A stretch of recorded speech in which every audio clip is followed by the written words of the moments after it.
ఓర్చుకో అమ్మా, ఓర్చుకో.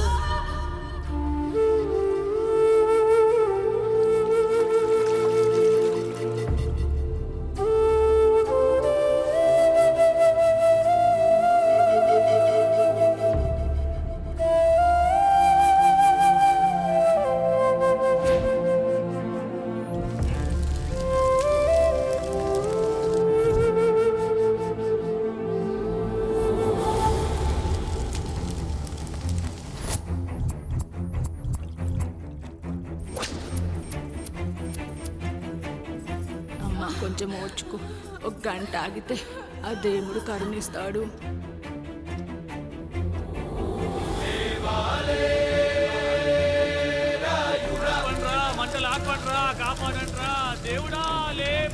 ఆయన లేవాలి, ఈ మంటలు ఆరాలి. నీ కంటిలోని ఒక్క బొట్టు ఈ మంటల మీద పడినా ఈ ఊరే కన్నీరు పెడుతుంది.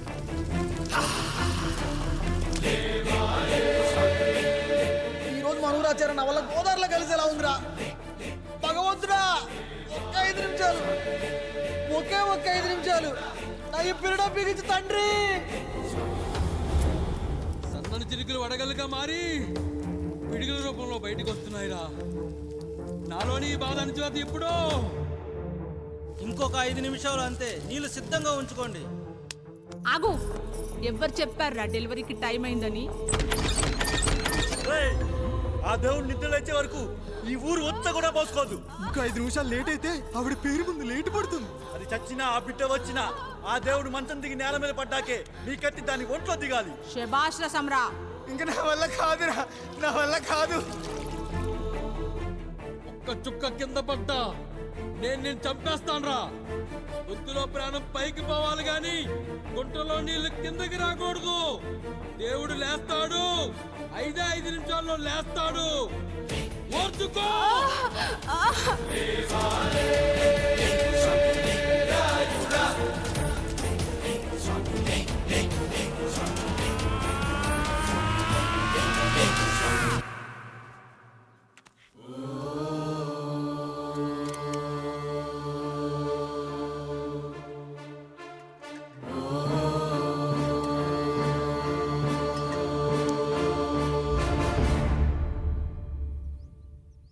రాయుడు గారు నిద్ర లేచారు.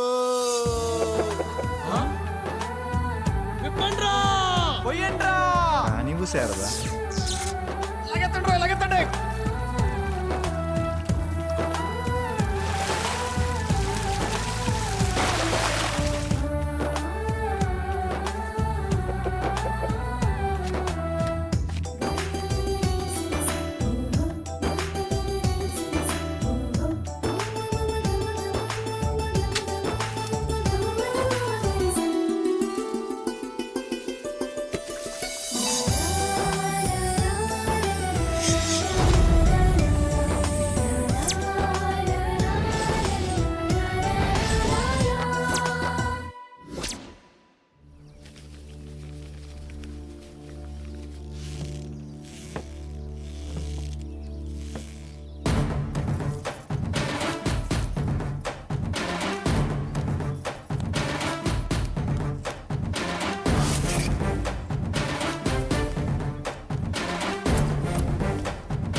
నమస్కారం అయ్యా. అయ్యా, మన ఈరిగాడికి సంవత్సరం క్రితం పెళ్ళయిందయ్యా. మొన్నటిదాకా తాడు బంగారంలో ఉన్న వాళ్ళ జీవితం ఇప్పుడు తాడు ఫ్యాన్లో మారిందయ్యా. తన భర్తకి తల్లిదండ్రులు ఎక్కువయ్యారయ్యా. కట్టుకున్న భార్యకి చీర కొనడం కంటే అమ్మా నాన్నలకు మాత్రం మందులు కొనటమే తన సంతోషం. పొద్దున లేచిన దగ్గర నుంచి తల్లిదండ్రుల పనులు, పెళ్ళ ముద్దు ముచ్చట తీర్చట్లేదని తల్లిదండ్రులను వృద్ధాశ్రమంలో చేరిస్తే తను తన భర్త సంతోషంగా ఉంటామని వీరిగాడి భార్య సావిత్రి రచ్చబండి ఫిర్యాదు చేసిందయ్యా. చూడమ్మా, ప్రతి స్త్రీ జీవితం 3 ఆకులతో ముడిపడి ఉంటుంది. పెళ్లిల్లో మావిడాకులు, శోభనం గదిలో తమలపాకులు, ఆ తర్వాత భర్తతో విడాకులు. మావిడాకులు గుమ్మానికి కట్టొచ్చు, తమలపాకులతో కిల్లీలు కట్టొచ్చు, కానీ విడాకులతో కాపురాలను కట్టలేమమ్మా, కట్టలేం. నన్నేం చేయమంటారు? నాకంటూ కోరికలుండవా? భర్తతో సరదాగా ఒక్కదాన్నే గొడవ పడాలని, ఆయన కష్టపడి అలిసొస్తే పక్కింటి వాళ్ళ కబుర్లన్నీ చెప్పాలని, వచ్చిన జీతం మొత్తం చేతికిచ్చాక నేనే 10ో 12కో చేతిలో పెడితే ఆయన కళ్ళల్లో ఆనందం చూడాలని నాకనిపించదా? ఎంతసేపు అమ్మా నాన్న అంటూ వాళ్ళ కొంగు పట్టుకుని తిరగడమే తప్ప నా పైట పట్టుకుని తిరిగిందే లేదు. నాకు విడాకులొద్దు, నా భర్త నాకు కావాలి. ఎరా, నీ భార్య చెప్పింది విన్నావుగా, ఏమంటావు? అయ్యా, మీరు నా వైపు కూడా ఆలోచించండి అయ్యా. 9 నెలలు నా తల్లి కష్టపడి కనీ పెంచితే 20 ఏళ్ళు నా తండ్రి నన్ను పోషించాడు. నిన్నగాక మొన్న వచ్చింది. ఇది మమ్మల్ని విడదీయాలంటే ఎలాగయ్యా? నాకు నా పిల్లం కంటే నా తల్లిదండ్రులు ఎక్కువయ్యా. మరి పెళ్ళెందుకు చేసుకున్నావురా? పక్కూళ్ళో పనికెళ్తుంటే అక్కడ మెస్ భోజనం పడట్లేదయ్యా. ఇల్లామంటే పని మనిషి అనుకుంటున్నావారా? అసలేమనుకుంటున్నావురా? ఆడదంటే నీకంటే చిన్నదవుతే చెల్లవుతుంది, పెద్దదైతే అక్క అవుతుంది, పెళ్లి చేసుకుంటే భార్య అవుతుంది, ఆ తరువాత తల్లి అవుతుంది. మగాడేముందిరా, ఆఫ్టర్ ఆల్ తండ్రి అవ్వగలడు. మగాడు పురుషుడు అని పలకాలంటే పెద్ద కష్టమేమీ లేదు. కానీ స్త్రీ అని పలకాలంటే నోట్లో కండరాలు, నాలుక అష్టవంకరలు తిరిగి కష్టపడాలరా. స్త్రీ జీవితం కూడా అంతే. మన దేశంలో స్త్రీని గౌరవించడం తరతరాలుగా వస్తున్న సాంప్రదాయం. ఆ సాంప్రదాయం ఎంత గొప్పదంటే జంతువుల్ని కూడా పిల్లి పిల్ల, కుక్క పిల్ల, పంది పిల్ల అంటాం గాని కుక్క పిల్లోడు, పిల్లి పిల్లోడు, పంది పిల్లోడు అని అనమరా. అంత గొప్పదిరా మన సాంప్రదాయం. మీరు ఎన్నైనా చెప్పండి, దాన్ని ఏలుకోవటం నా వల్ల కాదయ్యా. రేయ్, కడుపులో బిడ్డ ఆడపిల్ల అని తెలిసి ఉంచాలా ఊడ్చాలా అని ఆలోచిస్తుంటే పుడతామో చస్తామో తెలియని పరిస్థితుల్లో ఎలాగోలా పుట్టేసి పెరిగేసి ఎదిగేస్తున్న టైంలో తను పుట్టింది తన కోసం కాదు, ఎక్కడో పుట్టిన ఏదో కోసం అన్న విషయం తెలిసాక అమ్మ నాన్న కలిసి 1 కిలో లడ్డూలు, 1 కిలో చెగోడీలు పెట్టి దున్నపోతు లాంటి ఓ పెళ్లి కొడుకును తీసుకొచ్చి తల దించుకుని పెళ్లిలో కళ్ళు దించుకుని శోభన గదిలో పడుకుంటే గుండెల మీద తాలి బరువు, శరీరం మీద వాడి బరువు మోసి మోసి వాడు వేసిన విత్తనాన్ని 9 నెలలు మోసి మోసి ఓ పండంటు బిడ్డకు జన్మనిచ్చి ప్రతిరోజు కోడి కంటే ముందే నిద్రలేచి నుదిటిన బొట్టు పెట్టి, వాకిట్లో ముగ్గు పెట్టి, స్టవ్ మీద గిన్నె పెట్టి, అందులో పాలు మరగబెట్టి, కాఫీ పొడి టీ పొడి కలిపి పెట్టి, పిల్లల నోటికి తిండి పెట్టి, వాళ్ళను బడికి ఎల్లగొట్టి, నిన్ను ఆఫీస్ కు తరిమి కొట్టి, ఒక చేత రిమోట్ మరో చేత కత్తిపీట పట్టుకొని ఛానల్స్ మార్చి మార్చి కూరగాయలు తరిగి తరిగి 11 గంటలకు మా ఊరి వంట, 12 గంటలకు స్టార్ మహిళ చూస్తూ వీటి మధ్యలో వంట చేస్తూ కూరెక్కడ మాడిపోతుందో అన్న టెన్షన్ లో బ్రేక్ మధ్యలో అత్తగారికి అన్నం పెట్టి ఉద్దమందారం, ఆడదే ఆధారం, మనసు మమత, గోకులంలో సీత, స్వాతి చినుకులు అంటూ పగలు రాత్రి తేడా లేకుండా సీరియల్లో సమస్యల్ని తన సమస్యలుగా భావించి బరువెక్కిన గుండెతో అలిసొచ్చిన భర్తకు గుప్పెడంత మాడిపోయిన ఉప్మా పెట్టి అప్పుడు తిని పడుకుంటుందిరా. అదిరా ఆడదంటే. అలాంటి నీ భార్యను వదిలేస్తానంటావా? Bloody fool!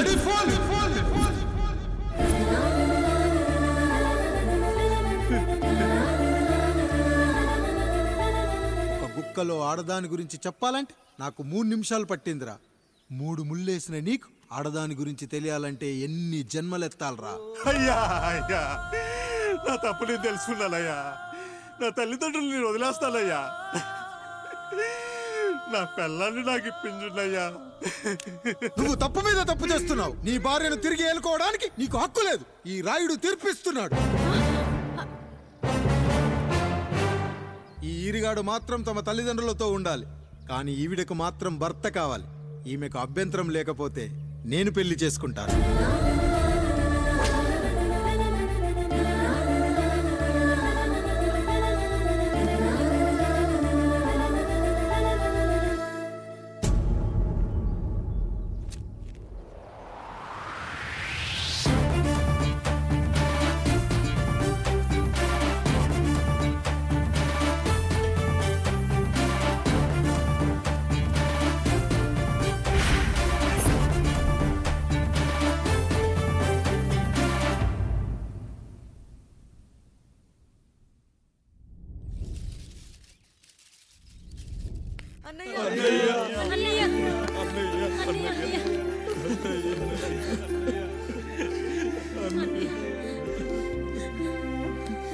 రాత్రి చాలా భయం వేసిందనయ్యా. ఇప్పుడు మమ్మల్ని వదిలి వెళ్ళకన్నయ్యా. రాత్రే కదరా మనం అందరం కలిసి పడుకున్నాం. ఎప్పుడో రాత్రి చూసామన్నయ్య. నిన్ను చూడకుండా ఒక్క అరగంట కూడా ఉండలేకపోతున్నా. నిన్ను చూసి చాలా రోజులైనట్టుంది అన్నయ్య. రాత్రంతా ఎక్కడికి వెళ్ళావన్నయ్య? అసలు ఎక్కడికి వెళ్ళారండి? ఇంట్లో దోమలు కుడుతున్నాయని అలా పక్కనే ఉన్న గడ్డివాం దగ్గర పడుకున్నా. మన రత్తాలు వాళ్ళ ఆయన ఊళ్ళో లేడంది. సరే అని తను తోడుగా తీసుకెళ్ళా.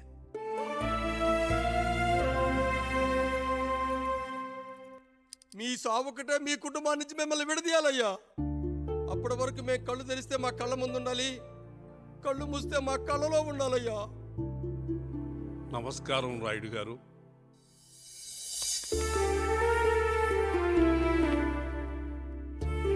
నమస్తే. ఏం జడ్జి గారు ఎప్పుడొచ్చారు? ఇప్పుడే. రాయుడు గారు, మీ కుటుంబం గురించి వినడమే గాని ఇప్పుడే చూస్తున్నాను. ఒక్కసారి మీ కుటుంబ సభ్యుల్ని నాకు పరిచయం చేయండి రాయుడు గారు. వాళ్ళు నా తమ్ముళ్ళు. నమస్కారం. మొత్తం ముగ్గురా? కాదు, నలుగురు. వాడు వేరే షూట్లో ఉన్నాడు. వీళ్ళు నా చెల్లెళ్ళు. నమస్కారం తల్లి. వీళ్ళు నా భార్యలు. నమస్కారం అమ్మా. వీళ్ళు నా బంధువులు. నమస్కారం. నా జీవితంలో ఎంతో ముఖ్యమైన, ఇష్టమైన, ప్రాణమైన మరో మనిషిని మీకు పరిచయం చేయాలి. ఆవిడే.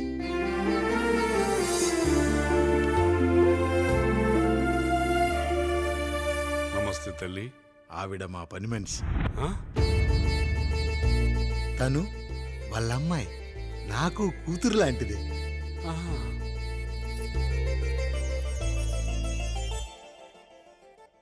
ఆ ఫోటోలోని వ్యక్తి ఎవరమ్మా? మీ ఆయన?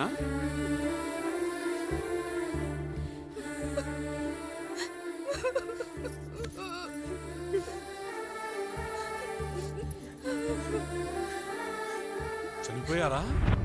అయ్యో లేదండి, ఎక్కడ పడితే అక్కడ ఏది పడితే అది వాగుతున్నాడని పోలీసులు నగర బహిష్కరణ చేశారండి.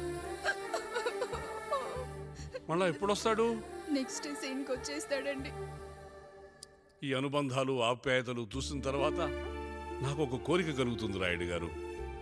మీరు కాదనరనే ధైర్యంతో అడుగుతున్నాను. అడగండి.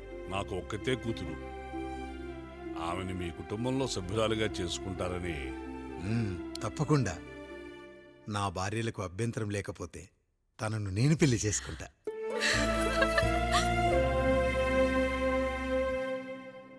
అయ్యో, మీరు పొరపాటుగా అర్థం చేసుకున్నారు. మీ పెద్ద తమ్ముడికి ఇచ్చి చేస్తారని.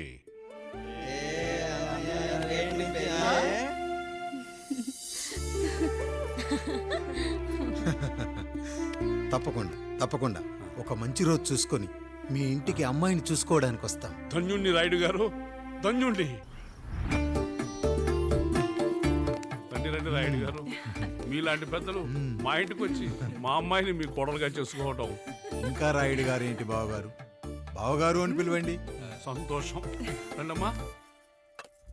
త్వరగా అమ్మాయిని పిలిపించండి. మా వాడు అసలే ఆగలేకపోతున్నాడు. మా వాడు చిన్నప్పటి నుంచి అంతేనండి. కక్కొచ్చినా ఏమొచ్చినా ఆపుకోలేడు. త్వరగా మీ అమ్మాయిని పిలిపిస్తే ఆ కళ్యాణం ఏదో చేసేద్దాం. అమ్మా జయమాలిని, అమ్మాయిని చూసురా.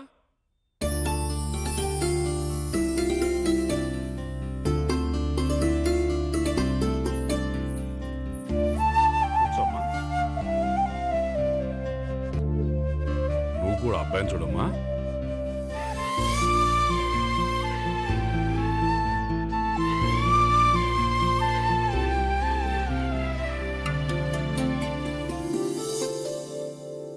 అమ్మాయిని చెప్పుకోవడం కాదు కానీ అసలు ఈ కాలపిల్ల కాదు బావగారు.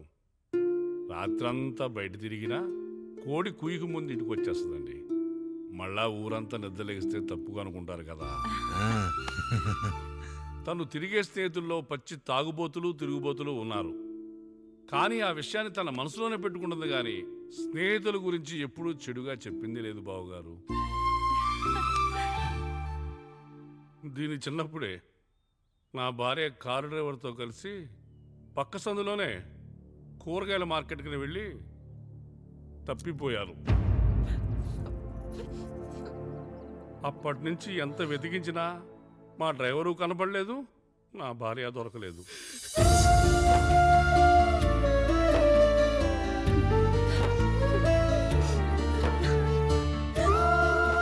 అమ్మ నాకు చాలా ప్రేమ పంచింది నాన్న, అది ఊరంతా పంచుతానంటుంది నా బిడ్డ. నేను కాదనలేదు. అలాంటి నా కూతురు ఇవాళ మీ కోడలవటం నిజంగా నా అదృష్టం బావగారు. ఈ రోజు నుంచి మీ అమ్మాయి మా ఇంటి బిడ్డ. అమ్మాయి నచ్చిందా బాబు? నచ్చిందా?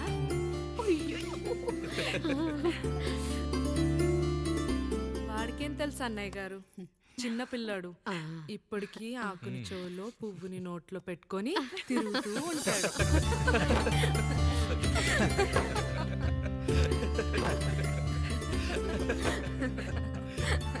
ఇంకంత శుభం అన్నమాట. ఇక తాంబూలాలవి మార్చుకుందాం. ఒక్క నిమిషం ఆగి, నేను చెప్పేది నువ్వే. వెళ్ళకి ఒకసారి నా మాట విను. నేను చెప్పేది నేను ఒక్క క్షణం కూడా ఉండను. ప్లీజ్. అమ్మా శారదా, పెద్దవాళ్ళు వచ్చారమ్మా, మనల్ని చూస్తున్నారు. అమ్మాయికి పెళ్లి చూపురమ్మా. ఈ టైంలో నువ్వు ఇలా అలర్ట్ చేస్తే దాని జీవితం నాశనం అవుతుంది తల్లి. లోపలికి వెళ్ళు, తర్వాత మాట్లాడదాం. ఇక్కడ మీ కోడలు కాపురం కాలిపోతుంటే మీరు ఆ మంటల్లో మీ కూతురు పెళ్లికి కాఫీలు పెట్టిస్తున్నారా? ఈ ఇంట్లో నేను ఇంకొక క్షణం కూడా ఉండను. ఒక్క నిమిషం తల్లి, అసలేం జరిగిందో నాకు చెప్పమ్మా. ఈయన మంచోడని 6 నెలల క్రితం నాకు పెళ్లి చేశారు. మొదట్లో బాగానే ఉన్నాడు, ఆ తర్వాత ఒక రోజు మందు కొట్టాడు. పోనీ తాగింది దిగాక మంచోడుగా ఉంటాడు అనుకుంటే ఈ మధ్య చెడు తిరుగుళ్ళు తిరుగుతున్నాడు. ఊరవతల చిన్నిళ్ళు కూడా పెట్టేశాడు.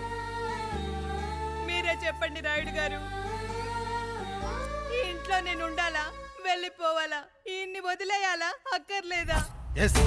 వదిలేయాలమ్మా. వదిలేయాల్సింది నీ భర్తను కాదు, అతనిలోని లోపాలు.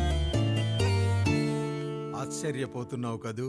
ఒక మగాడి బాధ సాటి మగాడిగా నేను చెప్తానమ్మా.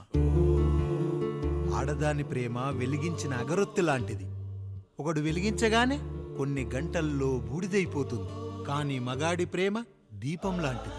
తాను కాలుతూ కూడా నలుగురిని వెలిగించుకుంటాడు. ఆ వెలుగులో ఆనందాన్ని వెతుక్కుంటాడు. చూడమ్మా శారద, నువ్వు కాకిలోని నలుపును చూస్తున్నావు, నేను దాని రెట్టలో తెలుపును చూస్తున్నాను. మొగడు మందు కొట్టొస్తే నిన్ను కొట్టలేదని సంతోషపడాలి గాని బాధపడకూడదమ్మా. ఇక చిన్నిల్లు సంగతి అంటావా? రుచిగా ఉందని లొట్టలేసుకుంటూ సగం తిన్న బిర్యానీలో కుక్క మూతి పెట్టిందని తెలిసాక దాన్ని పారేసుకుని ఆకలిని చంపుకోవడం కంటే నాకింది మనింటి కుక్కే కదా అని దాని మూతిపళ్ళు రాలగొట్టి ఇంట్లో కట్టేయాలి. నీ భర్త కూడా అలాంటి కుక్కలాంటి వాడేనమ్మా.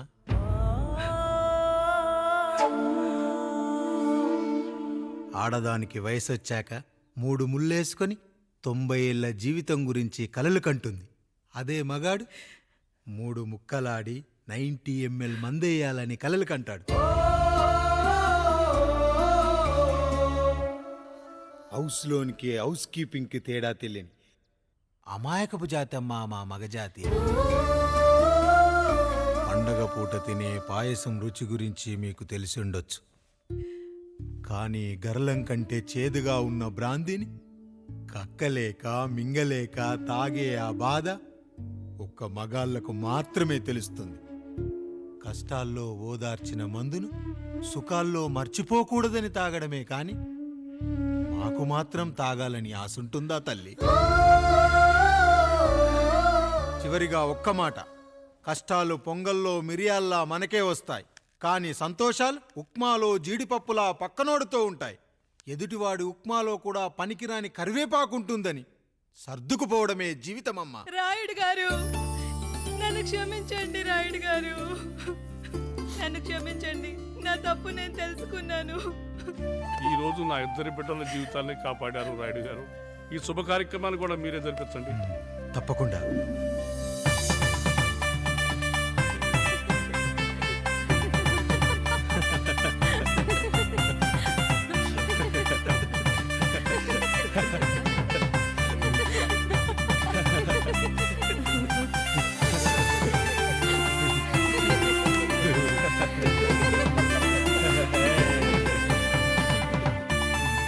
రాముడు, పండు, మీరు దీవించండి.